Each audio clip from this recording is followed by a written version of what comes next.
Welcome to a very interesting episode of Understanding the Science of You, where we have Ruby joining us again here. We decided to, continue our conversation, and so I thought that what would be fun would be, we both talked about our enjoyment of nature and enjoyment of animals and what we do and what we learn, and we both have our various communications, right, with animals.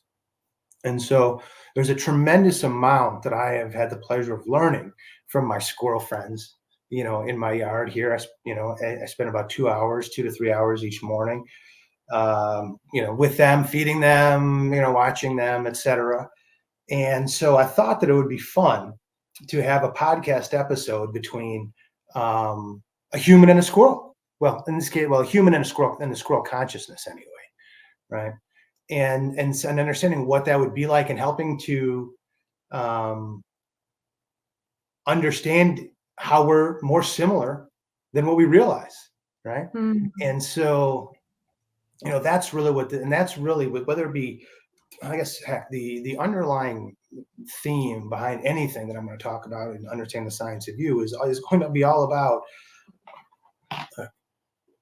the more that we can understand, accept, and love ourselves, right, and accept ourselves, right, then the more that we can apply that to everybody else, the more that we can understand everybody, we can give everybody else grace for, the footsteps that they've got to walk in to figure stuff out for themselves, right? We understand what we needed to do.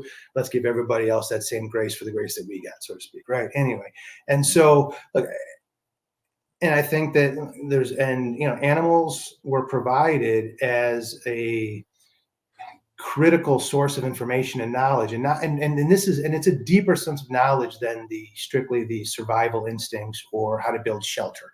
Yes, right. That was one aspect of the relationship, right, between human and the reciprocal nature of the relationship, the design nature of the relationship. But like everything, right, it evolves, right?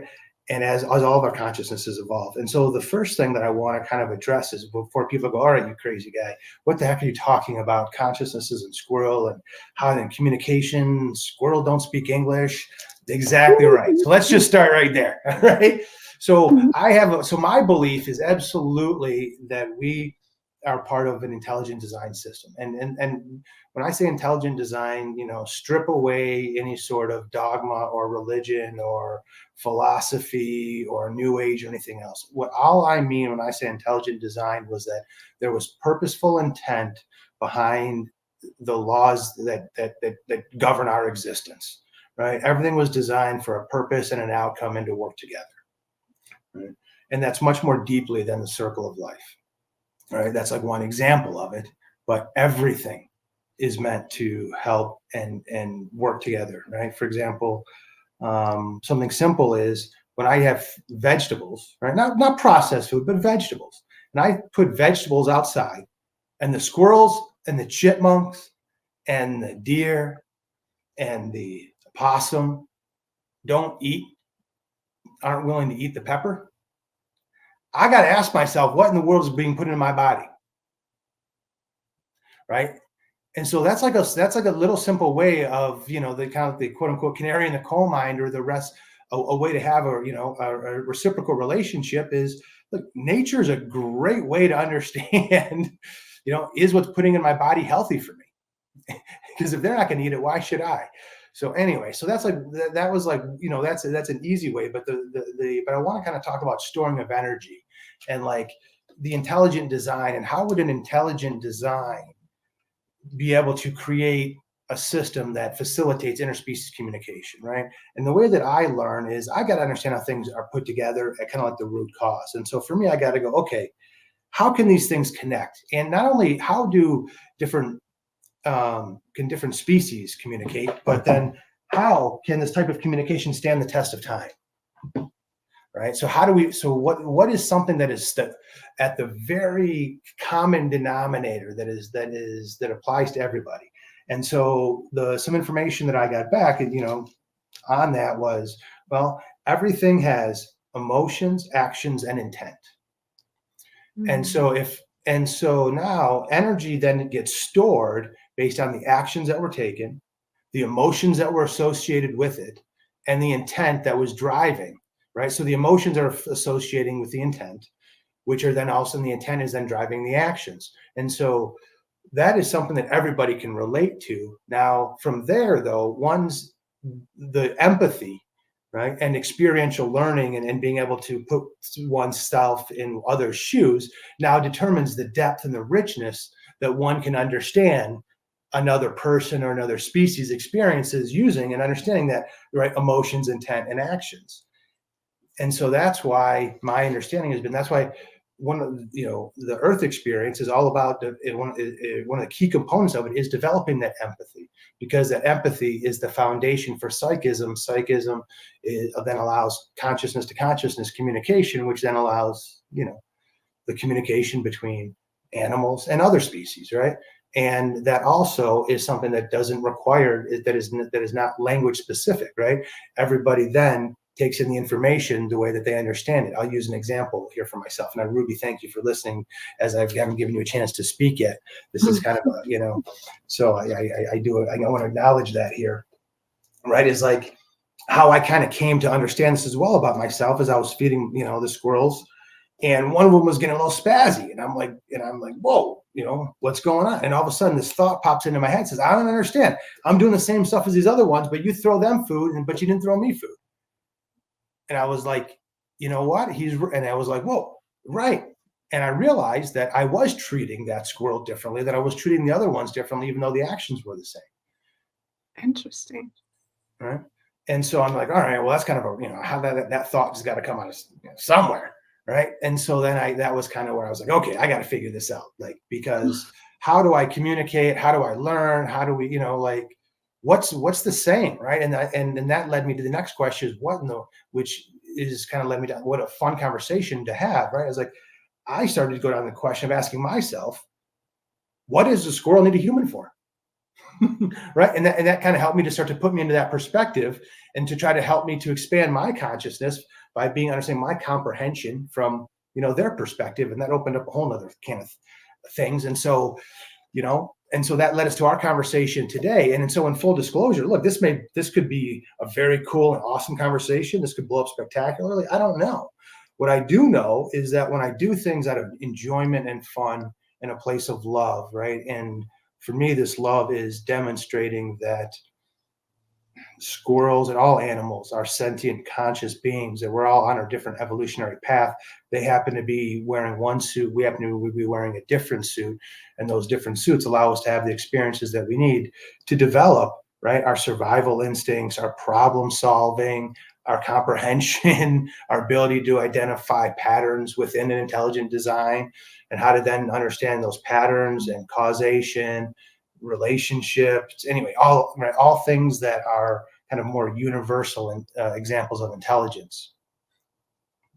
And so anyway, so that being said, Ruby was kind enough to jump on this crazy train with me and say, hey, let's facilitate a conversation between a human, and I'm just going to call it a squirrel consciousness, because what I'm going to do, hopefully be able to do here is, answer questions from a, quote unquote squirrel's perspective. And the way that it works for me is that I'm kind of, tapping into more of their collective consciousness versus any individual entity. And then from there, right, I kind of translate it based on my own individual experiences of how I can relate to be able to speak for them. Right. So it's impossible in that respect for there not to be some sort of bias as a translator. Right. But I'm going to do my best to make it as objective and, from their perspective as possible. And we're going to, and we're going to see how this goes, because I very much, at the end of the day, part of my missions and, purposes of life is creating equality for all of Earth's inhabitants. And the more that we can understand how we're the same and we're all trying to survive and thrive, the more that we can give all of us the access to the tools, resources, and support that's needed. Right? And it's not just about, hey, because I'm bigger than you and I can, or I have a gun, that I get more access to more resources than you. That's not cool. I don't appreciate that perspective. So anyway, so that being said, as you listen to me here, Ruby, how you feeling? How do you feel about facilitating a conversation with the squirrel? That sounds fantastic. I'm game. All right.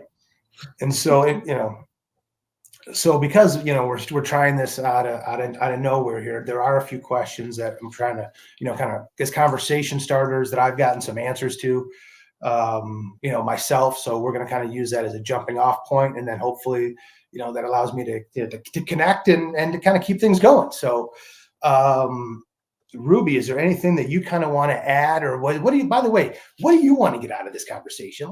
I've been sitting here talking this whole time, and I jumped on, but I never asked you. Shame on me. What I is it that mean, yeah.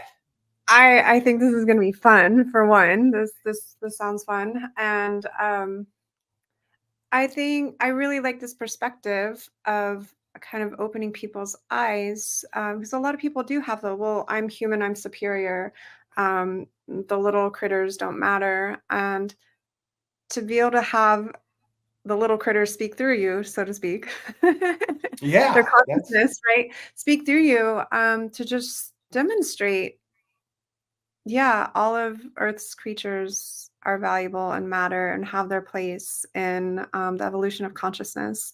And so I'm really excited to see what comes through. And I also want to speak to, or just throw out there, this is something anybody can cultivate, this connection, this awareness. And it really just takes this openness and willingness to be humble and in awe, instead of like imposing your thoughts or your desires or whatnot, right? So it's just to piggyback onto what you were saying earlier, it's not about dominating, it's about truly being curious and connecting. And so I'm truly curious and excited to connect. So since you said that, I'm gonna one of the things that also you reminded me, I ran across an article where they were talking about using electronics to be able to understand your pets, right? Mm. And that's where I was like, all right, so I totally get that, but like to your point, the human suit comes equipped with this already.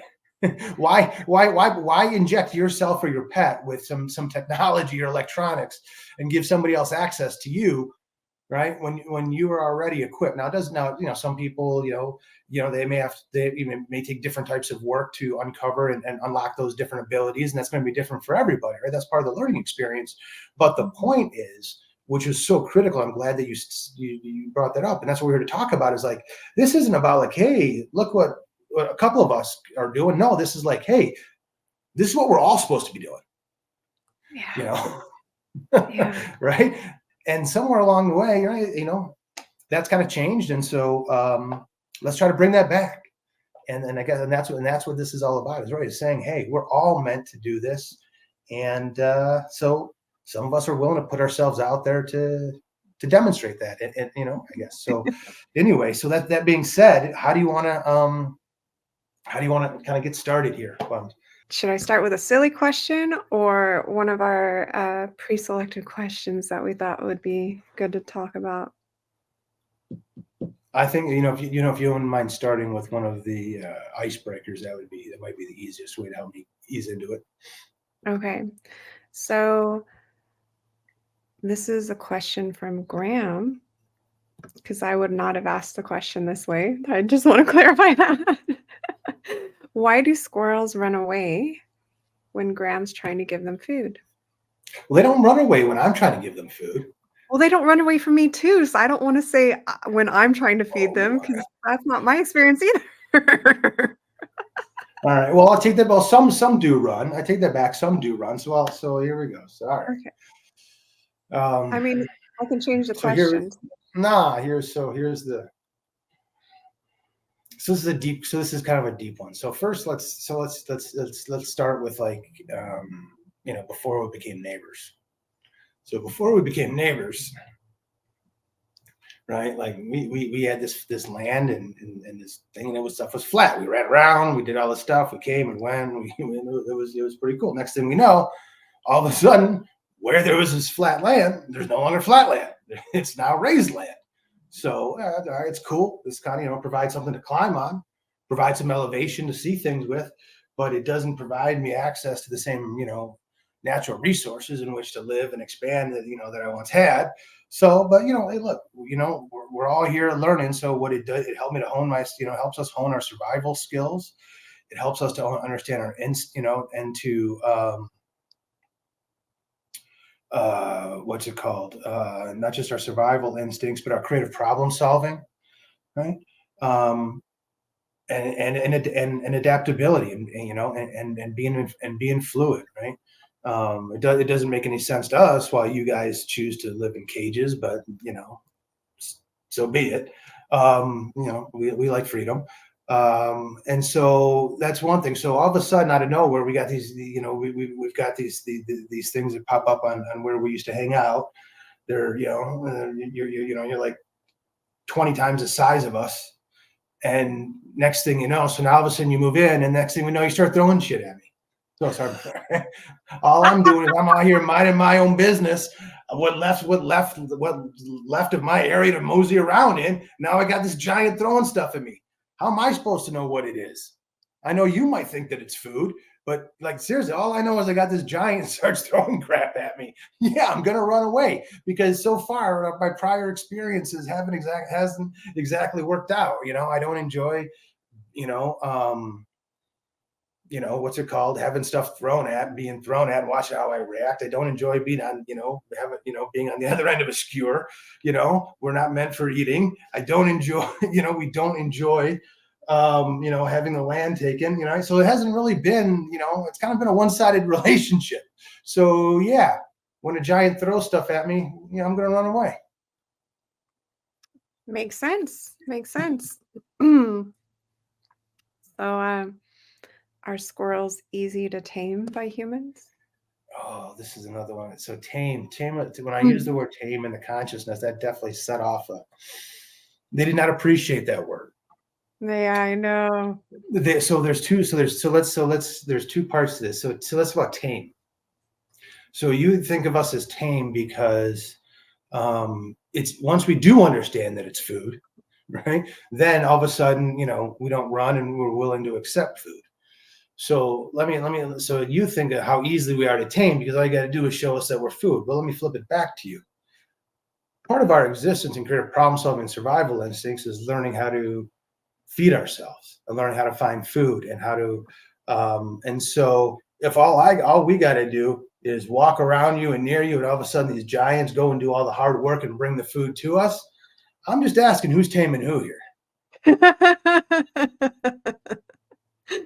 That's one perspective. The other perspective is look, if you haven't noticed, we got a pretty cool suit in which to navigate this planet, right? To an extent, we've got a built-in umbrella with the tail. We've got a built-in windbreaker with the tail. We can climb on everything. We've got ninja-like reflexes. We're fast and quick as can be and can go anywhere. So, and we're extremely playfully curious, and we are super confident in our ability to get ourselves out of places. So yeah, we're willing to explore and be curious and things. And not only that, look, manipulation and isn't part of our DNA, right? So like if something is demonstrating kindness or compassion or helpfulness through the means of providing nutritional value, why should we have any reason to believe that there's any ill intent otherwise? Ill intent doesn't really exist with us. That makes sense. But unfortunately, humans taught us ill intent. And that's given us a sad face and why we run today. Makes sense. So I'm trying to decide how to formulate the next question. It seems like there's a lot of indecisiveness with squirrels in terms of crossing a road. Why did the squirrel cross the road? I want to know when I'm driving my car and I see a squirrel up ahead and I'm slowing down, but still going to go straight down this road, and the squirrel waits until I'm closer to it than far away to decide to dart across the road. and then maybe dart back to where they were in the first place. Like, what's with all this indecisiveness about where they want to be while this massive car drives by them, right? If I was a squirrel, I feel like I would just stay put, wait for the massive thing to move, or run away from the road instead of across the road. So I'm really, really curious about, like, what's this about? So as a squirrel, like, man, there's, part of being in the circle of life is also understanding, and survival instincts is recognizing that there's things out there that whose responsibility is to eat you. Mm. And as a result of that, you learn to not operate out. There's just no operating out of fear, right? In the sense of, you can't, what am I going to do? Never worry, never go out in the yard because I'm worried about a hawk or some bird grabbing me.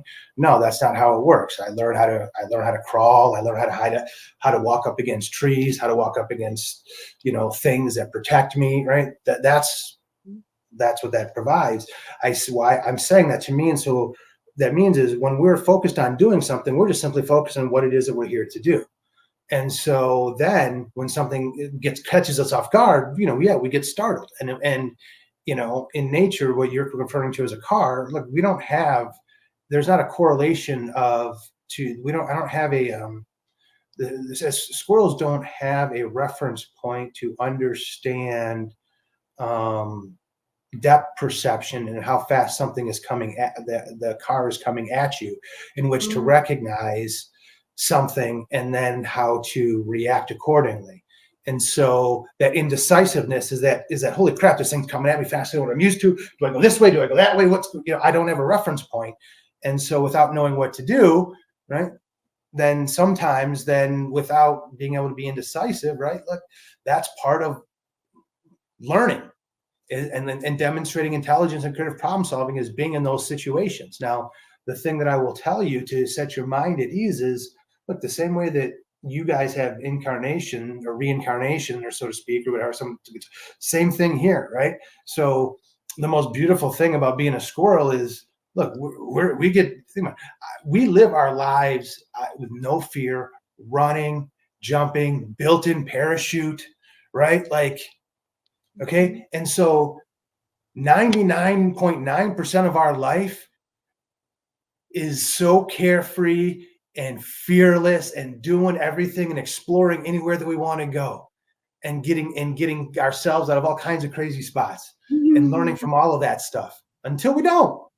But you know what? That one time that we don't remember because it's over. Right. And Okay. so then right. And so we go. And so now we take our squirrel learnings back and we go, okay.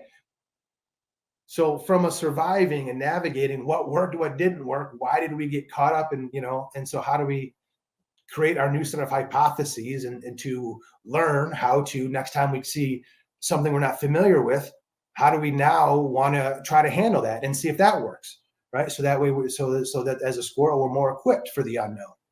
Right. All right. Now let's formulate that kind of hypothesis of what we want to learn. And then boom, when it comes time, we'll incarnate again. Mm. Do squirrels have any questions for humans? Do they have any curiosities about humans? Yeah. So I asked before this if there was, just a couple. And this is what this is what I was given. Again, remember, guys, I'm translating this to make this a human conversation, right? So the good question is, what is your obsession with trying to touch us? Right, like this. Oh my god. Yeah, like why like I get why can't you just like give us food or whatever? Why you gotta keep trying to get close and touch us?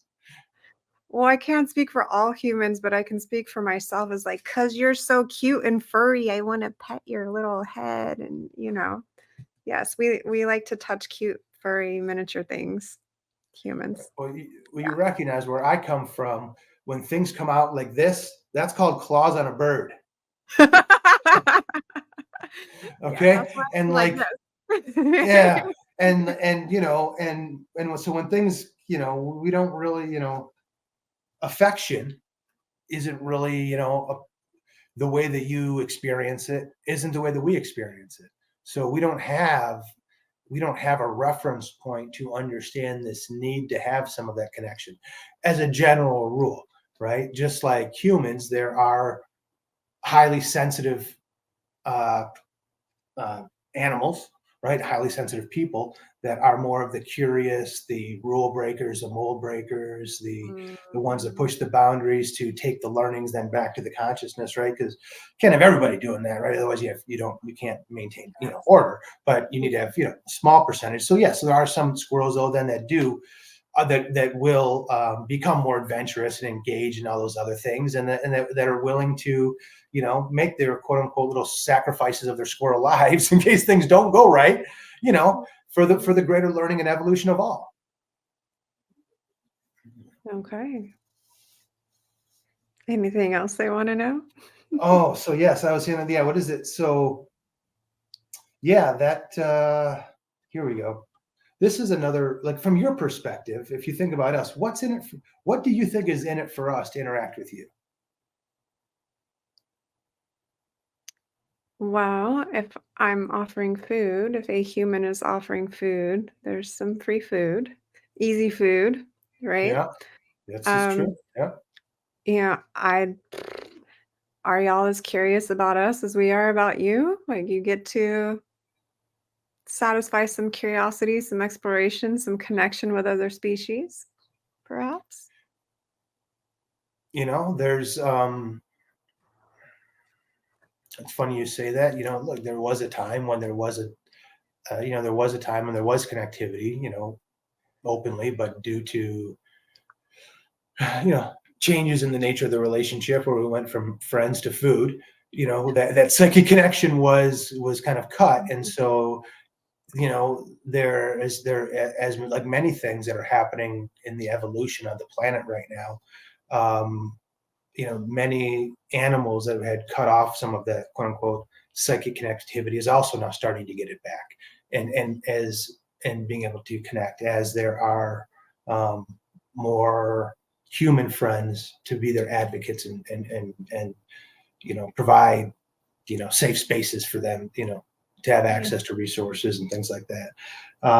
And so I think that's the what's in it for us, is that's really, I think that's the biggest thing, is trying to figure out, is how do we help to let you know how to be advocates for us and for what we need. And when I say us and what we need, that's going to vary place by place all over the time. It's not that it's more. So what I should be saying is, what we need to figure out is how to better help you to understand us when we're trying to talk to you or share things with you, or how adverse things happening in the environment are being displayed through us. And maybe and so I think that that would be um, a great jumping off point of trying to expand the equality between us as living, conscious, sentient beings who both have equal rights to Earth's resources to survive. Right, right. I don't know that there's anything that a squirrel should be doing for that. I think it's humans educating other humans about and the value of all of Earth's creatures. Um, and it's a So tall as order. There's going to be some people are like, that's food. That's a rodent. That's a pest. I need to get rid of. Like not everybody's going to be willing to see animals the way you and I do, or the way Grandma and I do. yeah, so interesting. I'm glad you brought that up, because there's a time of evolution that, or and change that it takes for stuff. Um, but there was, I didn't want to interrupt you. There was something that's really important. You had Mm. evolution. Oh, which is, oh, now I want to say this, but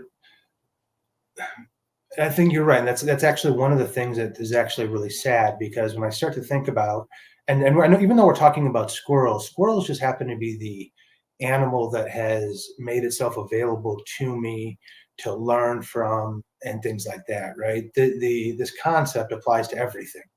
Mhm. Um, and squirrels also just happen to, just like humans, animals have different evolutions of consciousness amongst them and within them, right? They don't all start at the same level, right? Like the same way that some humans, you could say, have had 1,000 lifetimes. Well, you have squirrels that have had 1,000 lifetimes. You've had squirrels that have had 100 lifetimes, and humans that have had 100 lifetimes. lifetimes, right? And so that's why they act differently, the same as us. Mhm. But right, and so so they are also trying to figure out, how do we make that connection? But even just because, and this was kind of a sad realization that I had as I was conducting this conversation amongst consciousnesses, was that, look, humans acknowledge that other humans are conscious and sentient beings, and they treat them like shit. They treat them horribly, right? So just That's simply proving, right? So proving that an animal is a conscious or sentient being in itself is not going to create any sort of change, right? yeah. And so, but so the first step is, look, as soon as humans got us, the humans valuing life is the first step, both human life, animal life. Some humans come wired to value human life over animal life. So great, then let's let them work on understanding and getting human life better. Then there's other humans that come wired to better understand, that can more adapt and appreciate animal life more. Great. Well, then let's let those humans work on loving, and supporting, animal life, right? And then, Mhm. but the important thing is we're supporting life and getting along and cooperation and working together. And and I think if we look around both at the planet and the state of the planet as a as nature, as a biologic entity, that's not going so great, right? Nature seems to be getting a little upset and fighting back. And then if you take a look at how the humans are treating each other, that doesn't seem to be going so great. And so in the vein of what's called evolution, right, then we also then take a look at, then how do we treat the animals and the planet, right? And there are some segments of humanity that believe that have a very parasitic relationship, and versus understanding that there is a balance of what can be given and what can be taken for things to work in harmony, equilibrium with each other. And and we've crossed that tipping point. Just because it hasn't fully manifested itself doesn't mean it hasn't been crossed. Yeah. And so and so trying to figure out where that balance lies, and because look, that is just respect. I mean, because the bigger thing that aligns nature, humans, and animals on land and in the water is acknowledging that everybody is that life is life, and everybody has equal right to its resources, right? There's nobody created this planet. There's nobody that's on this earth that created this earth as a human being, right? So for anybody to claim ownership over and to say that over another or anything else, right, is just crazy. And or even if somebody believes that we're alone in this universe, wow, well, isn't that, well, then if we're alone, then wow, let's stop fighting with each other and let's start understanding and then sort of appreciating how rare it is not just to be then alone, but to have all of these other sentient and conscious beings in which to interact and Mhm. to live and learn with, right? And let's treasure that and foster that. Let's not abuse that, right? Yes. And so the I guess that to say is one of the things I'm trying to figure out. That is right, is um, how do we jumpstart that evolution, right? I wish I knew what could be demonstrated to get a better um, to get a better respect for life and a better appreciation for life. Um, and That's that and yeah, Mhm. so that but as you see, there's a lot that makes us the same, right? Yeah. We're all trying to live, we're all trying to survive, we're all trying to get more intelligent, we're all trying to get to have experiences and livings and learnings to send back to our consciousness for the improvement of our species. Right, I mean, there's no and we're all establishing our survival instincts too, right? Everyone survives, everyone deals with survival. And so anyway, um, I don't know. I think that thankfully, this ended up being a much more fruitful conversation than I think than maybe where I thought it might go. So I don't know, Ruby, unless there's anything that's kind of jumping out for you, um, I think, we're probably, in a good spot to wrap up the conversation. How do you do? Yeah, Or this you feels have? like a good place to wrap. Thank you for this fun little experiment. Yeah, this was a lot of fun. I can't lie. I am experiencing joy. If you're feeling for representing my little squirrel friends and animal friends, because I volunteer to be in service to them as well, right? And so I really appreciate you helping me to know more about what I don't know, and to understand abilities that better, and to try to and look, build bridges, right? What we're all what we're all about here is building bridges. So Yes. thank you so much, Ruby, Mhm. for doing this. Thank you, listeners. Hopefully, gosh, penny for everyone's thoughts after they've been listening to this one as well. So, Right. but I hope some of you were. But I hope that it brought some smiles and helps some others to feel comfortable in their skin as well, right? Because that's what this is about. So I hope everybody listening has themselves a fantastic and awesome. Thank you.